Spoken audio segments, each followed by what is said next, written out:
안녕하십니까. 박훈탁TV입니다. 2024년 공화당 승리가 거의 확실해졌습니다.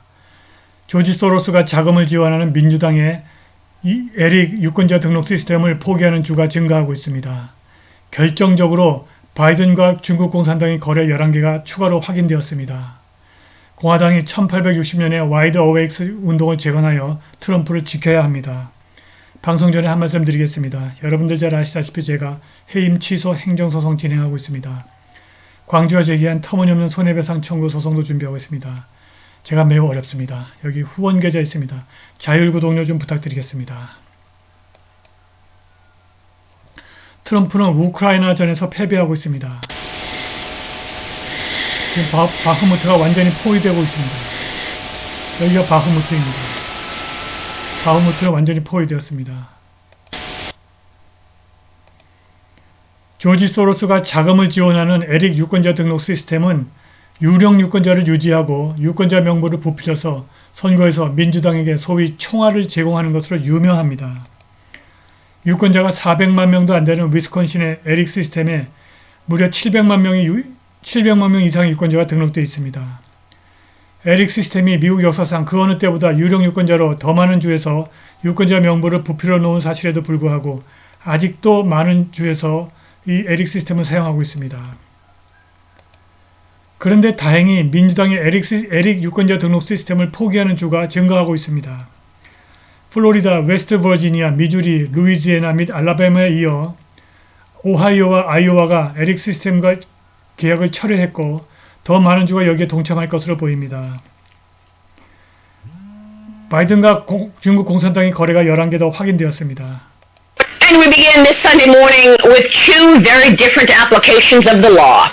News this morning of a possible indictment of former President Donald Trump by progressive Manhattan DA Alvin Bragg over claims of so-called hush money payments made 7 years ago in 2016. On the Truth social media app this weekend, President Trump indicating he will be arrested this Tuesday. This happening just days after blockbuster new details of suspicious bank transactions involving the Biden family and Communist China. On Thursday, House Oversight Committee Chairman Kentucky Congressman James Comer revealed that in March of 2017, a firm affiliated with CEFC China Energy transferred $3 million to an entity associated with the Biden family partner, Rob Walker. Then, in the following 3 months, more than $1 million of that money was distributed to members of the Biden family in small increments, including to Hunter Biden, the president's brother, James Biden, and his daughter-in-law, Hallie Biden, all receiving payouts. Questions are also arising this morning over the identity of one account labeled simply Biden, which received a total of $70,000 in 4 installments during that time. In a statement to Fox News, a spokesperson for Hunter Biden's legal team played it all down, saying in part, Trump indictment this week is the House Oversight Committee Chairman, Congressman James Comer. Congressman, thanks very much for being here this morning. Good morning. Do you have any comment about Trump potentially being indicted on Tuesday?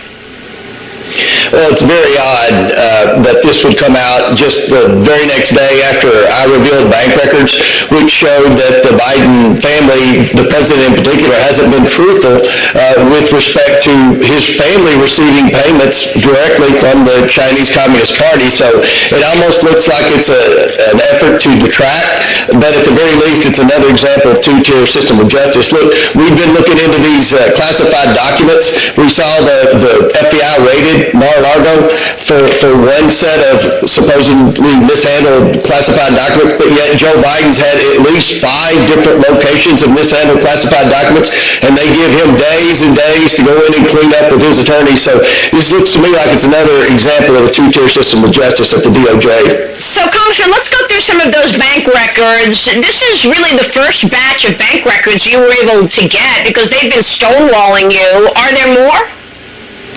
There are many more, Maria. This is one deal. We think there are as many as 11 more deals. Now, we don't know what those deals are. With the Bidens, in the beginning, the White House denied having any knowledge or the fact that their family was involved in any sort of way, shape, or form with the CCP, but now we have bank records that reveal otherwise. We don't know what the Bidens did in return for this money. The lawyer said that it was seed capital for a business. We haven't been able to find a business, Maria.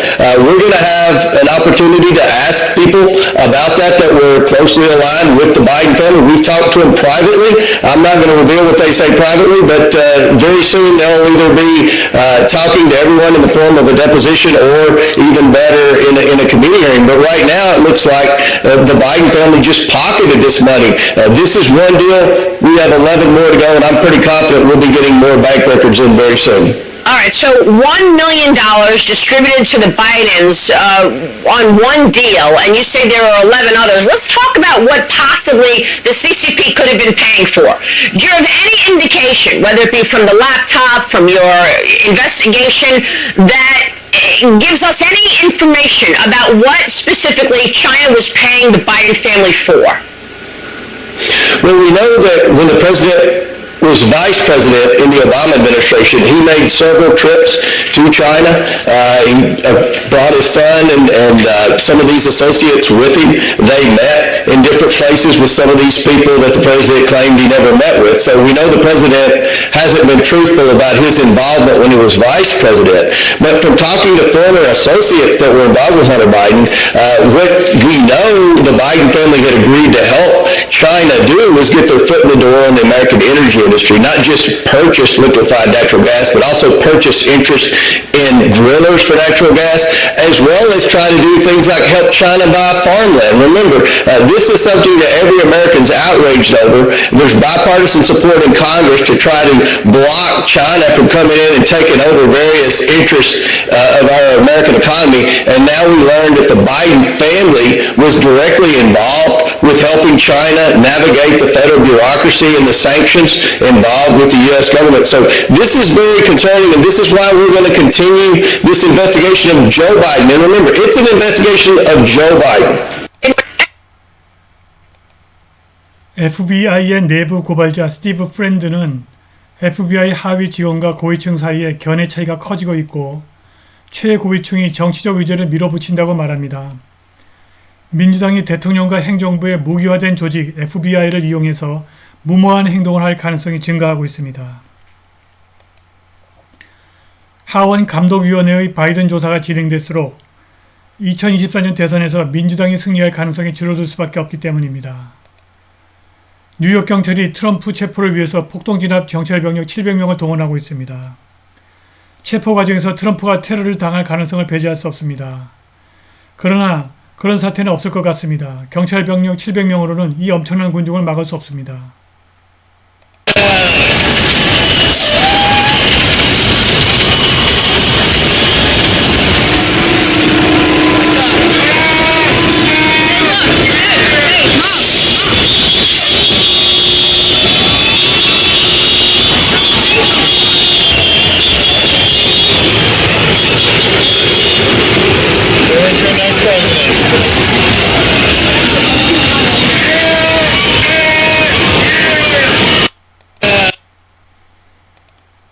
왼쪽 그림은 1860년 10월 첫째 주에 맨해튼 남부에서 개최된 와이드 어웨이크 퍼레이드입니다. 와이드 어웨이크는 뉴욕, 필라델피아, 시카고, 클리블랜드, 보스턴에서 열린 공화당의 정치 집회입니다. 와이드 어웨이크는 1860년에 매우 논쟁적인 선거 기간에 공화당 연사를 호위하고 보호하기 위해서 조직된 공화당의 청년 그룹이었습니다. 남자들은 제복과 모자를 착용했고 랜턴을 들고 행진하여 멋대로인 정치적 반대자들로부터 북부주에 있는 공화당 연사를 보호했습니다. 대부분 젊은 노동계급 남자들로 구성된 이 조직은 집에 안주하거나 그날의 정치적 폭력에 위축되지 않았습니다. 회원들은 공화당 연사들을 호위하며 그들을 둘러싸고 노예 지지자들부터 민주당원들의 폭력으로부터 그들을 보호했습니다. 난폭한 사람들이 와이드 어웨이크 퍼레이드에게 돌을 던졌고 망할 와이드 어웨이스를 죽여라고 외쳤습니다. 이는 오늘날 정보기관의 지원을 받는 안티파와 블랙 라이프스 매러 돌격대를 앞세운 미국 좌파의 전설과 매우 묘사합니다. 바이든의 중국 공산당 관련 비리가 증가할수록 트럼프에 대한 민주당의 공격이 증가할 것입니다. 공화당이 1860년에 와이드 어웨이스를 재건하여 트럼프를 지켜야 합니다. 오늘 방송은 여기까지입니다. 감사합니다.